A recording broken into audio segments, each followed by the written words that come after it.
It's midweek, it's hump day, hope you're doing well. Let's get into the MCN for the middle of the week. So do you remember when we talked about the Whiff medium attack issue? Something that's affecting, I think it's Penny Parker, I think Kindred, and a few other champions as well. It's not specific to one particular champion. It seems to be over multiple champions. This is it in motion, the Whiff medium attack. We talked about it, and it's in like a previous MCN.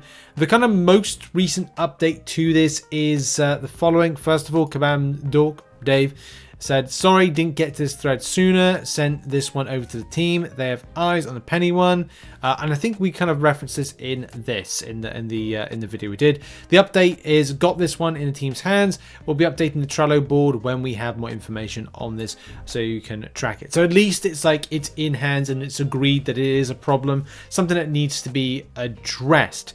And Kabam seems to be a bit better. And as we did say, like Kabam are being a little bit more transparent as of 3 weeks ago. And of course, it's been many months where they haven't been, or kind of give us an idea of how they're going to improve the game in general. More on that later on in the MCN today. Now, what if I told you there was an Alliance Wars Champion Boost Node 29 based issue? Well, there is something that's out there that needs to be investigated. So this was noted by Polyus. Shout out to Jared that sent this through. One of my officers brought this to my attention in Alliance War Node 29 final fight on path 2 doesn't fall in line with the boost nodes with all other paths for their final fight. All the other paths have the following: champion boost 200% attack and health, 150% health, while Node 29 has champion boost 200% attack and health, champion boost 150% attack and health. So it's like doubling up on that attack element. So there's more attack. It's not something I'm vigorously kind of like monitoring, and of course, you know, whether or not you're noticing or not, it can have some pretty big impacts on things. I mean, here Jared has a good point here. 7-star Sinister took 100% of my health HP 2 days ago with one light attack on this node.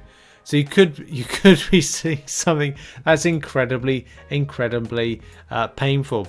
I got crit by money, whatever money is, for 47k medium. Ouch. Here's another example. I'm looking at a rank 3 Spider-Gwen on node 29 that has 28,194 attack rating. The next highest on the map is rank 3 Jabari with 20,225. That's pretty that's not good. I think that's Fintech. Hey, Fintech. And yeah, like this has now been noted by the team. Thank you for reporting this. It's definitely not correct, and we'll get it sorted. So yes, this was this is not great, by the way. This is definitely something that if you were going to face off against, it's going to cause a lot of pain, like a super amount of pain, especially considering like what. Oh man, have you experienced this? Have you been saying to yourself like, I'm a sucker at this particular fight because I've got this node, and all of a sudden medium and death? Possibly. Have you had that? Thoughts in the comments, and yeah, we move on to our next story. And the next story to cover is Nightmare Raids. We're kind of finishing up some stuff when it comes to Nightmare Raids. I don't know if I've done a video kind of like updating everyone on the situation around Nightmare Raids, but there is going to be, and I don't know if I've done a Tuesday video about this, but there is, as Kabam say, players should get info about Nightmare Raids changes and compensation before the end of the week. So we're going to have something to go over to kind of like update you on, but at least we're kind of getting that identification of compensation that needs to be get, and also just Kabam identifying that maybe they've gone too far about what is a fun game. And yeah, there was also some interesting dialogue about from Kabamasaurus Rex, Karate Mike, who kind of like just gave a bit more kind of like context on matters, because I took a pause because I kind of feel like how Kabam are kind of looking at the player base is like you have to be very skilled at the game, and what is, you know, fun is not exactly that. I mean, this is a good paragraph to kind of like explain some stuff here. I want to point out on the distinction between stating that Nightmare Raids is intentionally designed to be very difficult and saying to get good when we're angry. It's very easy to take things out of context, especially via text, but we would never blame our players or tell them to get good if the wording came across that way. It certainly was not intentional. It was a reminder of the content's intention before we explored the data and the full depth of feedback we would receive over the week. When tuning for round 2 is complete, the game team intent is for Nightmare Raids to be difficult. I think it's fair to say we missed the mark in round 1, but I'm very confident in terms of team's ability to design a fun experience for round 2. And that's, I think, where we're kind of like up to.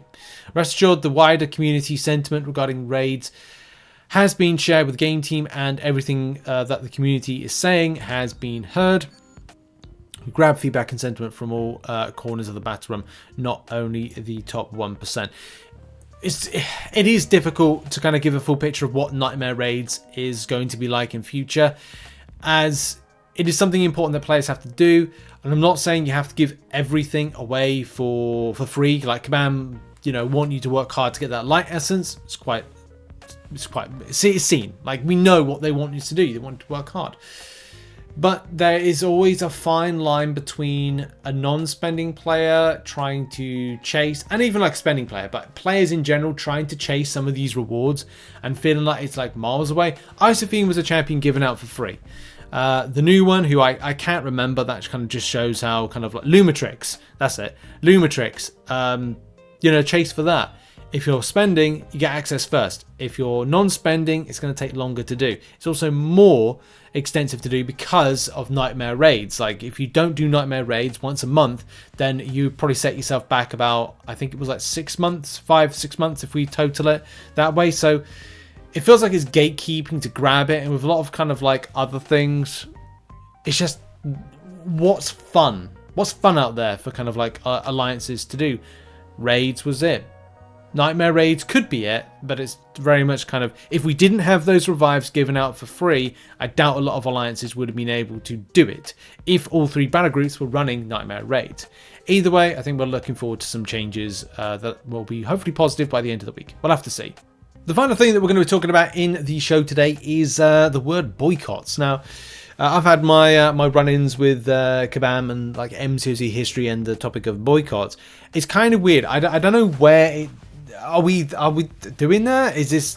It doesn't feel like if we are doing it, we've rounded up people in the same way as 12.0 and the first time that we did it. I mean, if anyone was to ask me the question, like, are you boycotting Rich? Well, I've not spent in 4 years. Like, what would I be how would I be boycotting it? That's what I would say in response. I've been saying for 3 months what Kabam need to do, and we needed answers, and it's only been in the last, 5-6 days that it's felt from Kabam need to give us information of what they plan to do, how they plan to do it, and where they're targeting. And we still haven't received all information. We're still yet to see that stuff. I think it's good that Kabam get a shake up. Being complacent is one of the worst things that you could be as a games developer, and assuming what the players want.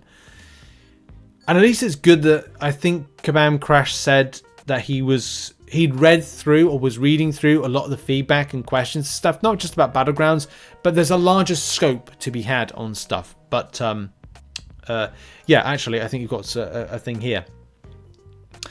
It will take a full post video, the length of this, to share my thoughts, but at a high level, what I agree with, and this is, by the way, this is C to put out a video. Everyone's been putting out videos. For those that get it twisted, because a lot of people do get it twisted, we want the best for the game. We want everybody. When I say we, I mean the player base. We want this game to continue on another 10 years, but it won't continue on another 10 years with people being like, just felt that things aren't really kind of going in a direction. Monthly content being way behind where it needs to be. Yeah, This is what he agrees with, by the way. Rewards and objectives not being communicated well and getting lost in the UI. Yes, absolutely. Feeling lost in sagas. Bad Battlegrounds matchmaking experience for larger groups of players. The knowledge and skill requirements to play the highest level are insane. General lack of desire to chase new champions. I don't know about that with general lack of desire to chase new champions. I mean, I don't know if I overly agree with that, because I think there's always a champion that's good to chase. That's like either unique or has something about their kit that's specific to counter something. Like we look at Bastion is a counter to Onslaught. Granted, Kabam create the problem to then create the solution down the line, but then I guess that in some ways is kind of fun to get those particular champions. It's just when a lot of the champions replicate the same, like, kits. This is why Silver Sable is fantastic. A fantastic new champion, and a champion that I've ranked 3'd, and I'm looking forward to, at some point when I get some time, make some videos on some of these new champions that I've personally enjoyed, but I just haven't had time to make any videos about them. Knowledge and skill point aside, we thankfully have work ongoing to address all of the other points, which is great. I would say the main thing I disagree with is the assessment of some of the content he talks about, especially story content. We have some user research, for instance, that says most endgame players enjoy Act 8, whereas he doesn't seem to. Well, that's the. I've enjoyed a lot of the I've enjoyed Act 9. Act 8 was okay. Yeah, it was alright. Some of the boss fights they seem good. There's the Behemoth fight. That's the thing. I think that Kabam these turning points where they go into shithousery, or kind of stay in the kind of like the kind of okay. When I talk about shithousery, I'm talking about like extra nodes. If Act 9.2 is delivered the way that when I played the beta, then I don't think I'm going to be too happy about that. That kind of direction of things, In terms of Act 8 in general, there were some good fights about Act 8. I don't kind of like, yeah, it's when it's this kind of recent iteration with the extensive nodes that kind of falls into the knowledge skill. That's problematic. So yeah, it's striking a fine balance. And anyway, that's going to be it. That's at least a bit of an update on that. Boycotts again, like the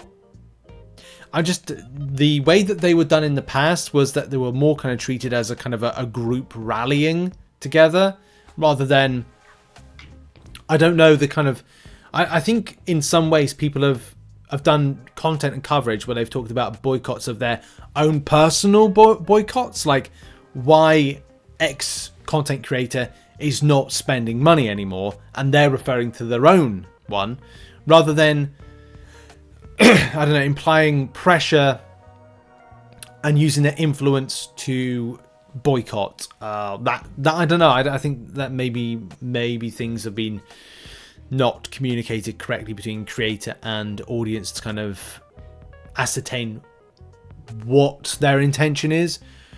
Like, it's up to you what you want to do in game. I've said for years, since I've become non-spending, my kind of like what I'm sharing with you is, it's up to you what you use, what you do, whether you like something or dislike it.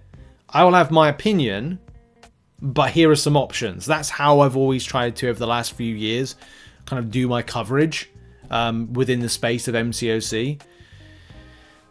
But it is what it is. Make your own decision. Have an opinion. Whether or not you agree with something or disagree with it, just have an opinion on something. But make it your own. Don't rely on anyone else to kind of like influence you. Hate that term. Absolutely can't. I detest that particular term, influence. Ugh. It's disgusting. Anyway, and on that bombshell, check out some other content, and I'll see you all soon. Maybe another video, maybe a side quest, deep dive thing. I don't know. Whatever I fancy doing. Cheers. Bye.